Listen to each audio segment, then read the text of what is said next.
साफ सुथरा घर और चमकता हुआ किचन ना सिर्फ सबको पसंद आता है, बल्कि उससे आपको खुद भी दिली सुकून और इत्मीनान हासिल होता है। और आज मैं आपके साथ एक ऐसा DIY क्लीनर शेयर करूंगी इस वीडियो में अपने घर के कामकाज के साथ, जो कि ना सिर्फ मीठे सोडे के बगैर है, बल्कि उसमें कोई काला तेल भी शामिल नहीं है। किसी भी तरह का कोई ऐसा केमिकल उस क्लीनर में शामिल नहीं है जो कि आपके हाथों को या स्किन को नुकसान पहुंचा सके। और आप यकीन नहीं करेंगे कि वो इतना इफ़ेक्टिव है, इतना जल्दी काम करता है कि 15 मिनट में आपका पूरा किचन चमकदार, साफ़ सुथरा और खुशबूदार हो जाएगा। तो चलिए वीडियो को स्टार्ट करते हैं, लेकिन उससे पहले अगर अभी तक आपने चैनल को सब्सक्राइब नहीं किया तो चैनल को सब्सक्राइब कर लीजिए। अस्सलाम वालेकुम मेरी यूट्यूब फैमिली, उम्मीद करती हूँ कि आप सब खैरियत से होंगे और अल्हम्दुलिल्लाह मैं भी ठीक हूँ। अब पिछले 2 दिन से मेरी तबीयत काफ़ी नासाज़ थी और उसकी वजह से मैं पूरी तरह से घर के कामकाज नहीं कर पा रही थी। और सम टाइम इतनी ज़्यादा तबीयत ख़राब हो जाती है ना कि फिर बच्चे ही तकरीबन घर संभाल रहे होते हैं। हालांकि आप जानते हैं कि मेरे बच्चे काफ़ी छोटे हैं, तो मैं सिर्फ जो है फिर किचन में बड़ी मुश्किल से खड़ी होकर खाना वगैरह बनाती हूँ, और बाकी जो सफाई या सेटिंग या चीज़ों की डस्टिंग वगैरह है वो फिर मेरे बच्चे जैसे तैसे करके कर ही लेते हैं, क्योंकि उन्हें एक साफ़ सुथरे घर की आदत हो चुकी है। तो वो फिर खुद से उठकर करने लग जाते हैं, और वो छोटे होने के बावजूद इतने माशाल्लाह से रिस्पॉन्सिबल हैं कि वो कहते हैं कि मम्मा आपने अब नहीं उठना है, काम हम देख लेंगे, और बर्तन धोना या सफाई करना वो छोटे छोटे बच्चे खुद ही कर लेते हैं। वैसे तो मैं उनको मना करती हूँ कि अगर एक दिन कोई काम रह भी जाए तो कोई ऐसा मसला नहीं है, लेकिन फिर भी वो अपनी खुशी से मेरी हेल्प करते हैं।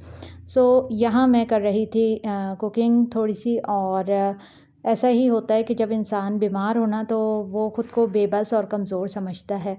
पूरा दिन अगर आपसे उठा ना जा रहा हो, शदीद आपके बुखार हो, टांगों में कमर में दर्द हो, और आपके साथ और भी हेल्थ इश्यूज़ चल रहे हों, तो फिर दिल जो है ना बड़ा उदास होता है, और इंसान चाहता है कि कुछ ना कुछ ऐसा हो जाए कि उसकी सेहत फिर से जो है वो बहाल हो जाए। लेकिन हर काम में अल्लाह की मसलहत होती है, और बीमारी जब वो देता है तो यकीनन उसकी शिफ़ा भी अल्लाह ही के पास है।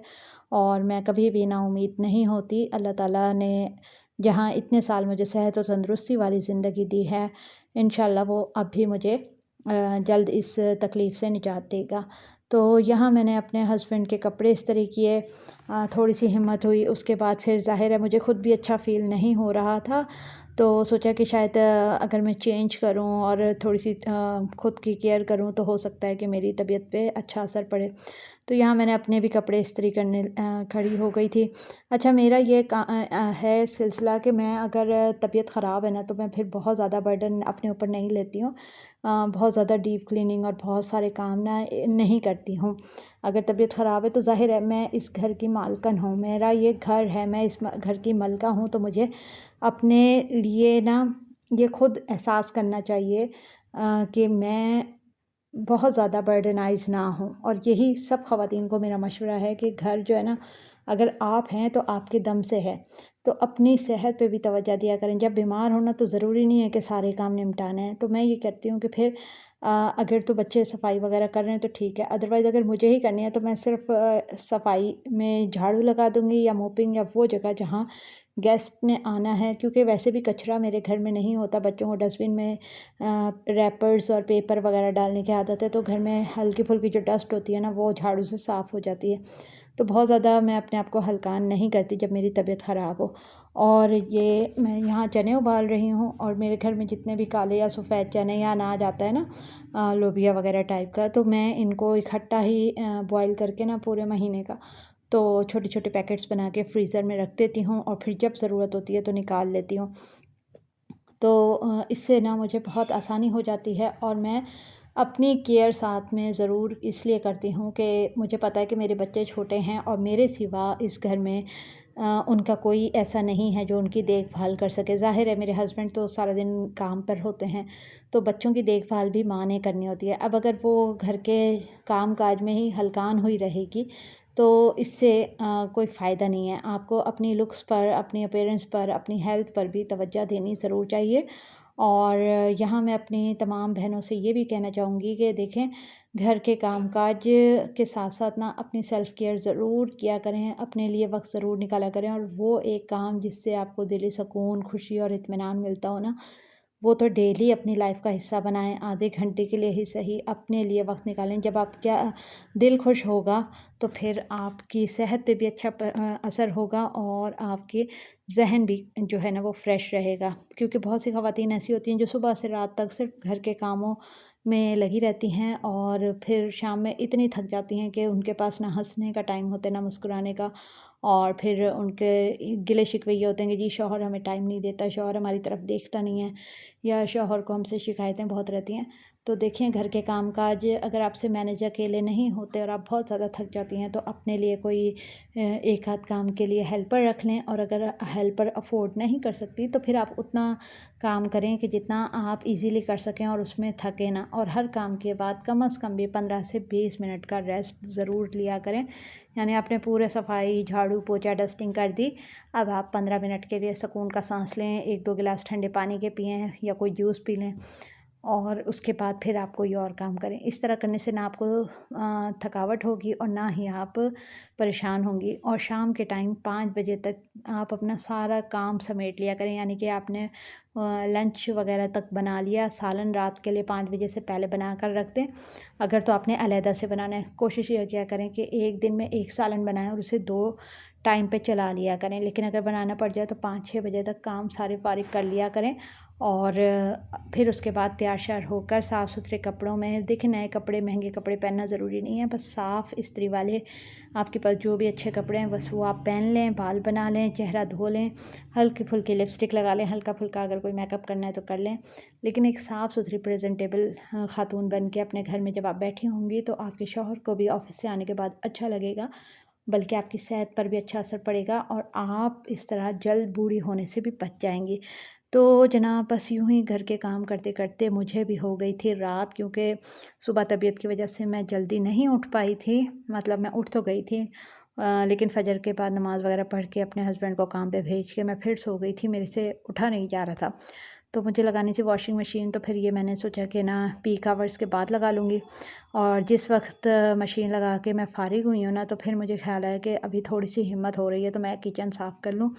तो ये मैंने किचन की सफाई करनी थी। और ये देखें, ये ना चूल्हे के साइड पर, और इतना ये यहाँ तो खैर चाय गिर गई थी, लेकिन ये इस तरफ वाला जो दूसरा राइट हैंड का चूल्हा है ना, ये काफ़ी गंदा हो रहा था। और उसकी वजह क्या थी? उसकी वजह ये थी कि जब मेरी नंदों की मैंने दावत की हुई थी ना, तो 4-5 दिन ना डीप क्लीनिंग का टाइम ही नहीं मिला, वरना मैं रोज़ाना रात को अच्छी तरह चूल्हे को साफ़ करके चमका कर जो है ना सोती हूँ। तो लेकिन फिर मैंने कहा कि मैं ना इसको आज लाज़मी साफ़ कर लूँ हिम्मत करके। और मैंने ना 4-5 दिन से ये पीछे के टाइल्स भी सही से साफ़ नहीं किए थे।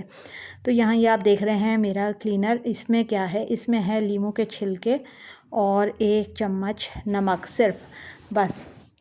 यानी जैसा कि आप जानते ही हैं कि आजकल मैं मॉर्निंग ड्रिंक ले रही हूँ, तो उसमें यही होता है कि मैं लीमू पानी पीती हूँ सुबह में उठ के। तो वो लीमू के सारे छिलके मैंने संभाल ही रखे थे पिछली एक वीडियो में, जिसमें मैंने आपको कूलर और कंटेनर्स और पानी की जितनी भी बॉटल्स होती हैं उनको साफ़ करने का क्लीनर बनाना बताया था।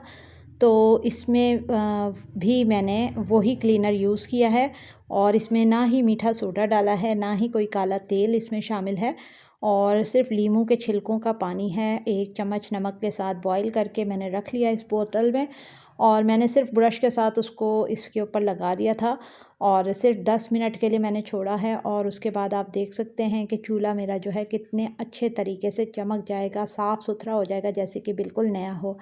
ऐसा ही होता है कि हमारा जो चूल्हा है ना, वो मुसलसल जब पकता रहता है खाना, तो अगर उस पे कोई भी चिकनाई गिरती है, कोई छींटे पड़ जाते हैं दूध के, चाय के, पानी के, तो अगर हाथ के हाथ जैसे नहीं साफ़ कर पाते हैं हम, ख़ास तौर पे इस तरह के गिलास होप को, तो फिर इस तरह से हमें बाद में क्लीनिंग करनी चाहिए, ताकि बर्नर जो है हमारा साफ़ रहे और अच्छे तरीके से हमारी जो किचन की चीज़ें हैं वो इस्तेमाल के काबिल रहें। तो बस इसी तरह से आपने इसको डाल लेना है और अच्छे तरीके से साफ़ कर लेना है। स्पेशली मेरा यही तरीका है कि मैं हर 15 से 20 दिन के दरमियान जो है, जब भी मैंने ये अपने जो स्पंज हैं या ये मेटल का जो क्लीनर है, ब्रश जो है ये साफ़ करने वाला, अगर इसको मैंने डिस्कार्ड करना है तो उससे पहले जो है ना मैं अपने टाइल्स और किचन का चूल्हा और सारी चीज़ें जो है ना इसी से रगड़ के अच्छी तरह साफ़ कर लेती हूँ और उसके बाद इनको डिस्कार्ड कर देती हूँ, क्योंकि ये बर्तन धोने के काबिल तो रहते नहीं हैं।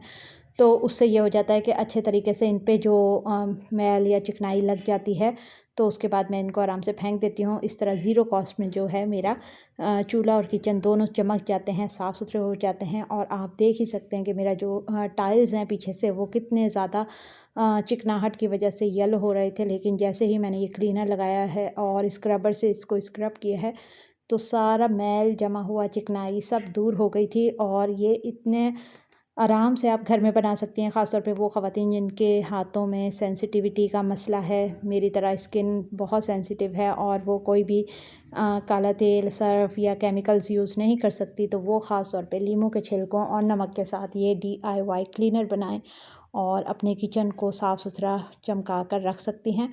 और इससे आपके हाथ और नाखून, स्किन सब कुछ बेहतरीन रहेगा, कोई भी चीज़ आपको नुकसान नहीं देगी और घर भी चमकदार और साफ़ सुथरा रहेगा। तो बस जनाब यही था मेरा आज का व्लॉग। उम्मीद करती हूँ कि आपको मेरा ये क्लीनर और ये सफाई का तरीका पसंद आया होगा। नेक्स्ट व्लॉग तक के लिए दीजिए मुझे इजाज़त। अल्लाह हाफ़िज़।